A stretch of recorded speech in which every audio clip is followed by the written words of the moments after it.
I'm entering my 40th year, actually, this month in business. Never been a quitter, never shied away from tough situations. I think leadership, the cream always rises to the top. And I've always been someone who believes in the fact that if there's things we need to fix, we're going to fix them. If there are things the players have a perspective on that they don't like that we're doing or I'm doing, we'll fix them, Malika. So I think there's a point in time when obviously there's a lot of, and I said emotion, passion, whatever you want to call it, about what's going on right now. The league has grown enormously over the last 5 years. The room didn't just shift. It cracked. Phones went silent. Executives froze. And a single name detonated across the entire league. Caitlin Clark. If you're watching this unfold in real time, stay locked in because this story is moving fast. It began quietly. One report, then another, then a third source, all saying the same thing behind closed doors. Now the pressure on the WNBA's top office is unlike anything they've faced before, and it happening at the exact moment Caitlin Clark's Nike partnership explodes to an entirely new level. Pretty clear that we're misaligned currently on what our stakeholders want from officiating. We have heard loud and clear that we have not lived up to that needed alignment, and that attention and change is needed to serve the WNBA to the level of excellence that is not currently being met in the various stakeholders' eyes. There are no greater stakeholders than our players. Their voice is integral to the alignment that is required for good officiating, and we look forward to including their perspectives on how our staff can better serve the game moving forward. Not later, not months from now, right now.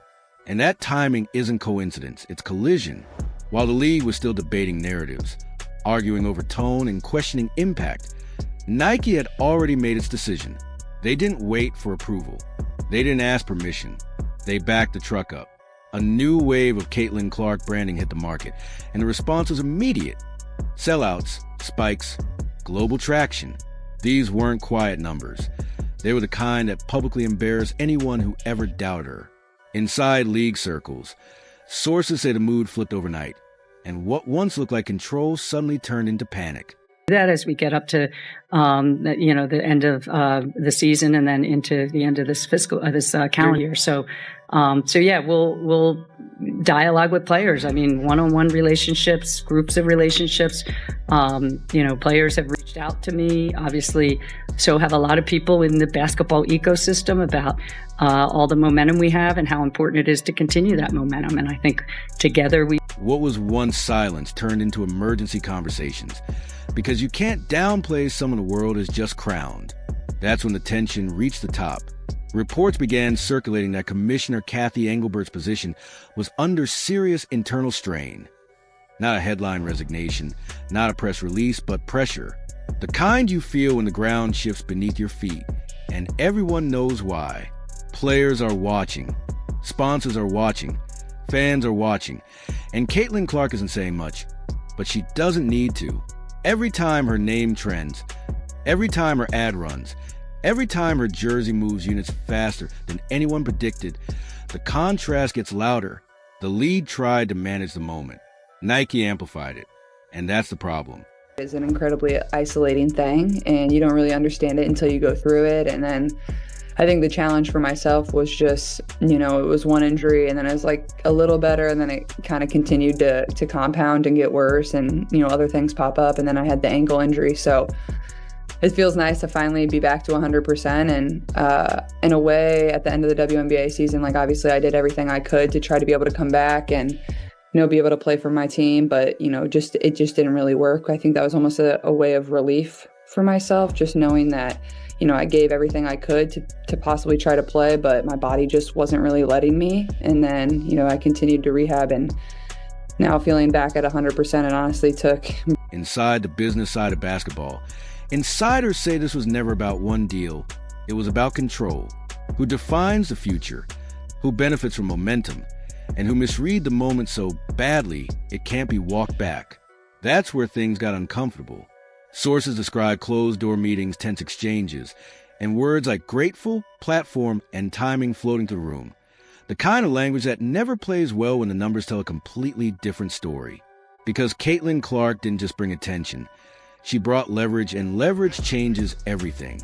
Nike didn't merely renew belief, they doubled down, expanded campaigns, long-term alignment, global positioning.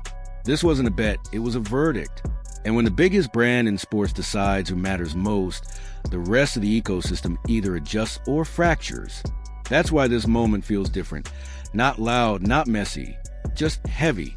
Fans noticed it first. The tone shifted, the conversations changed, and the question stopped being, is she the face? And became, why did anyone fight this? That's when the league office felt the heat. Because when momentum moves faster than leadership, accountability is never far behind. Angrily, the tweets then Houston Rockets GM Daryl Morey supporting Hong Kong anti-government protesters in 2019. It says the WNBA has recently denied that its commissioner Kathy Engelbert will resign once a new CBA is reached. The threat of players striking to secure a better deal still remains. The possibility of both the NBA and WNBA playing games in China come as the former doubles down on its commitment to the country through a new multi-year partnership with the Chinese Basketball Association.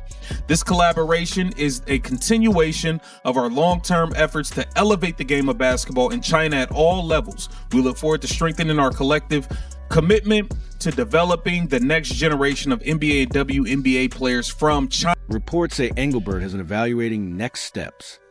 That phrase matters. It's not confirmation, but it's not nothing either. It's what happens when pressure stacks from every direction. Players, partners, and public perception. And at the center of it all is Caitlin Clark, not campaigning, not clapping back, not arguing, just winning the moment. Every era has a tipping point, a moment where resistance looks foolish in hindsight, and this feels like one of those times. Nike didn't ask who was comfortable, they asked who moved the needle. Once that answer became undeniable, everything else started to shake. So no, this isn't just about a commissioner. It's not just about a contract, and it's definitely not just about one player. It's about what happens when the future arrives early and the system isn't ready. Because whether the league admits it today or a month from now, the truth is already out. Caitlin Clark isn't asking for space. She owns it, and the aftermath, we're watching it unfold.